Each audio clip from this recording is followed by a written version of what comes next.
Hey guys, this is my Ford Lightning. I thought I'd show you guys this truck from a carpenter's point of view. Uh, yeah, so it's got a light bar across the front. That's a distinct Ford Lightning. And carpenters are always hauling stuff, right? So it's got good trailer hookups. It's easy to back up with this backup camera back here. To get in the rear of the truck, you push a little button right there. Tailgate comes down. This happens to be the Lariat version of Ford Lightning. To go up in the box, you push this little button here, and the step comes out and folds down like that. And then it has a handrail part that comes out, like so, and goes up and hinges up, like yay. Now we can crawl up in the bed to look at our tools and stuff. And I wanted to show you guys like Pro Power, onboard power thing. And this guy right here. So it has plug-ins, like that's a 240 volt. Actually, it's up over dark out. Right there is a 240 volt, 30 amp. Wish there were 50. Anyway, that's called Pro Power. I don't use it much because we have battery-powered skill saws like this one. But we do run our table saws off of it. So yeah, so that's that. And I'll show you how this thing folds up. First, you lift this guy up, the step. I'm sorry, no, I've got backwards. You have it labeled like number 1, number 2. So you push down this little mast, so to speak, handrail. You hit number 2 and fold that back. Kind of hard to do one-handed, like for me. Gotta hold the camera, you know. And you push that guy in like so, and then this guy hinges up and goes into the tailgate. And you lift up the tailgate a little bit and drop it down, and then it senses that and pulls up the rest of the way. Sorry, the truck's a little dirty. It's winter time in Montana in December. And then I wanted to show you the Pro Power on board. So we're gonna open up the frunk. The frunk, you can either open it from the cabin or the back. We'll open it from the cabin. But on Pro Power, I'll show you have to do, like, this is the main computer.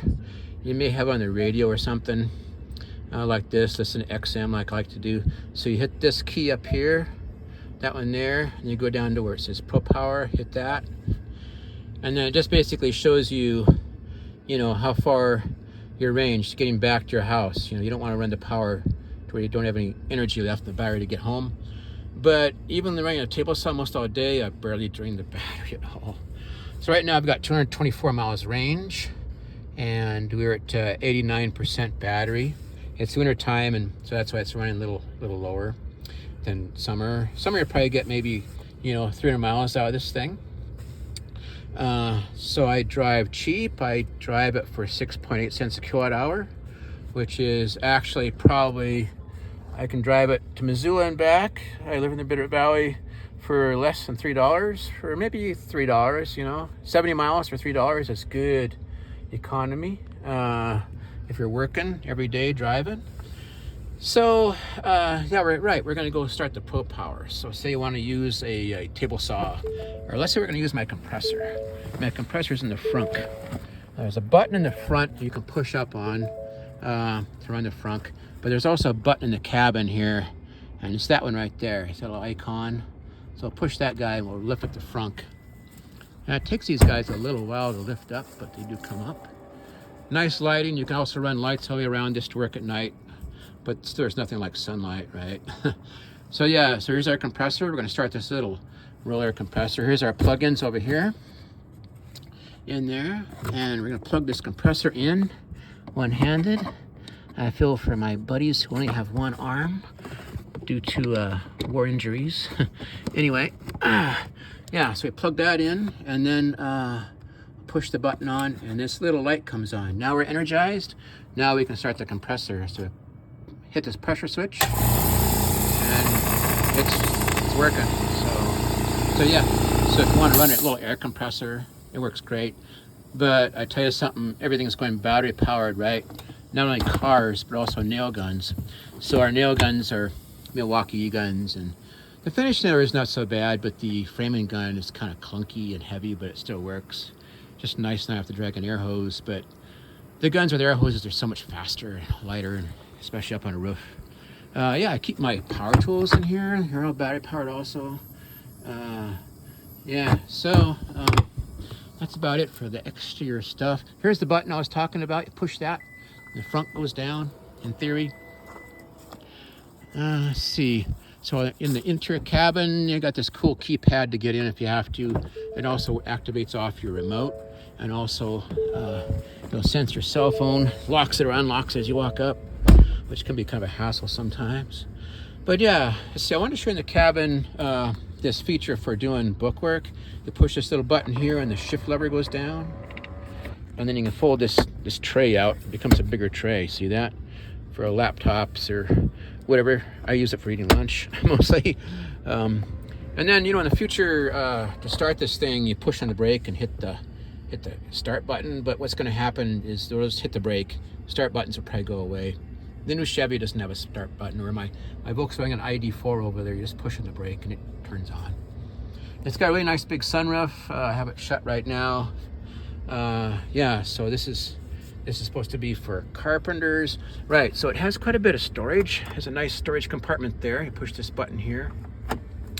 Can manually close it. It has a good glove box right there.